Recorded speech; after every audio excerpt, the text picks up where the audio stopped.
বিশ্বনবী সাহাবাদের নিয়ে দাঁড়ালেন, লম্বা লম্বা কাতার হলো। সাহাবীদের কাতারের শেষে সাইয়েদনা জিবরাইল 1,40,000 ফেরেশতাদেরকে নিয়ে জানাজায় শরীক হলেন। বিশ্বনবী 4 তাকবীর দিয়ে জানাজা পড়লেন, আল্লাহু আকবার, আল্লাহু আকবার, আল্লাহু আকবার, আল্লাহু আকবার। 4টা তাকবীরের মধ্য দিয়ে জানাজা শেষ করলেন।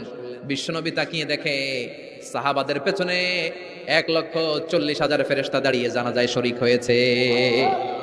বিশ্বনবী বললেন, জিবরাইল, কোনদিন তো এত ফেরেশতা নিয়ে কারো জানাজায় শরীক হতে দেখি নাই।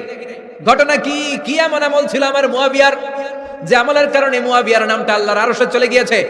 উঠতে বসতে চলতে ফিরতে সব সময় আপনার এই সাহাবী পড়তে থাকতো, কুল হুয়াল্লাহু আহাদ, আল্লাহুস সামাদ, লাম ইয়ালিদ ওয়া লাম ইউলাদ ওয়া লাম ইয়াকুল লাহু কুফুয়ান আহাদ। পড়েন সুবহানাল্লাহ।